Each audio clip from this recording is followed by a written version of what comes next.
Hey everyone, Varun here. Welcome to Oakridge Model United Nations' very own MUN breakdown. Today, we look at basic MUN procedure. Do note that this guide contains some great information for beginner delegates. What this also means is most of the information in this video might be common knowledge to the more experienced delegates. So if you are one of those delegates, you may wish to skip to the parts that you want to brush up on. Another important, not really that important, fact is that we only have 4 markers here, so every flag in this video will be made of just these 4 colors.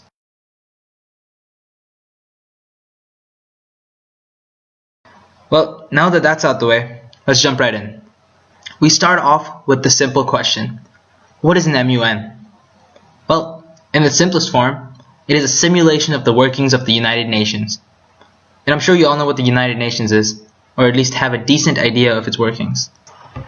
Imagine that this beautifully drawn box is a committee room at OAKMUN. The black figures are the delegates, and the blue figures that are about to come up are part of the dais. At OAKMUN, the dais consists of a director and an assistant director. You may also refer to them as the chair. The responsibility of the chair is to moderate debate, keep speaker time, and rule on points, amongst other things. Finally, let's not forget our beloved volunteers in red who help with the passing of chits during session, and the IP members who, I swear, are out to get the most awkward pictures of all of us. It's true. Now that we're done with the introductions, let's get into a typical session. At the conference, you will notice that there are 3 distinct stages of debate, and because we are creative naming genii here at OAKMUN, we call them Stage 1, Stage 2, and Stage 3. Now, Stage 1 is essentially the start of committee, and it includes several sub-stages. The first thing that will occur as soon as committee starts is the roll call.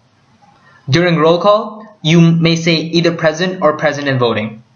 Saying present in voting, however, means you must vote for or against on any resolutions, and you may not abstain from voting. The next thing to occur is the setting of the agenda.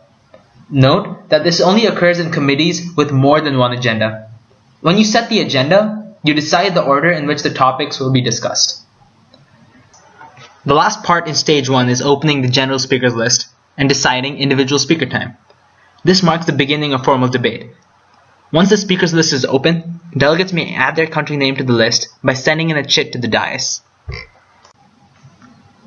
When the chair calls out a country name, it is time for that delegate to give a short speech for the time that was previously decided. In this speech, the delegate may choose to spend some of their time talking about their nation's position with regard to the chosen agenda. This may include measures the country has taken in the past or is planning to take in the future. For the remaining time, it is recommended, but not compulsory, that the delegate brings up his or her proposed ideas to address the issue. That sort of wraps up Stage 1. Let's move on to Stage 2, the caucuses. Now, the delegate of Canada, as you can see, is next on the speakers list, so he's getting his speech and stuff ready. But wait, the director says nope. He goes on to say, are there any motions on the floor? Some delegates raise their placards. One is recognized. She motions for a moderated caucus. Here, the committee votes, and the motion is passed. For Canada. A moderated caucus is a form of informal debate where delegates discuss a specific topic related to the agenda. For a moderated caucus, the chair will recognize people to speak, with one exception. The delegate who motioned for the caucus will be guaranteed speaking time and may choose to speak either first or last. In most committees, moderated caucuses will take up a majority of the day's debate time. Remember when the delegate of Canada was interrupted by a motion for a moderated caucus? Well, that motion could have easily been for an unmoderated caucus. An unmoderated caucus is another form of informal debate, but during an unmoderated caucus, delegates are allowed to leave their seats, create blocks, BLOCS, and work on their paperwork, to name a few. And the best part, you don't have to speak in third person during an unmoderated caucus. It's quite the relief. Now with that done, we're finally at Stage 3, resolutions and voting. As a result of caucusing and joint writing efforts by delegates in committee, the delegates should have come up with a document that holds the unrefined abstract ideas from debate and position papers. This document is the first step to a final resolution and is called a working paper. Delegates normally start creating their working papers after the first day of debate. Eventually, as further debate and discussion resolves issues within the working papers, final solutions for the problems the committee confronts will emerge. These solutions are compiled together in a specific format to create the resolution. A good resolution demonstrates a good understanding of the issue at hand, the mandate of the committee, and past UN actions.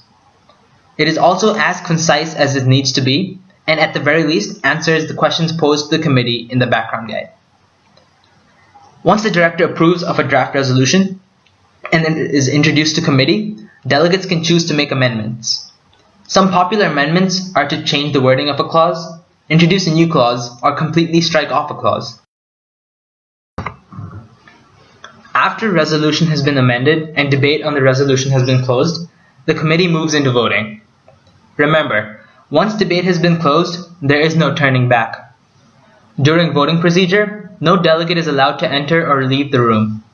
The actual voting procedure may vary from committee to committee. A fairly common way to vote, however, is the roll call vote, where each delegate votes either yes, no, or abstain. And that's it. Oakridge Model United Nations procedure explained in the simplest way possible.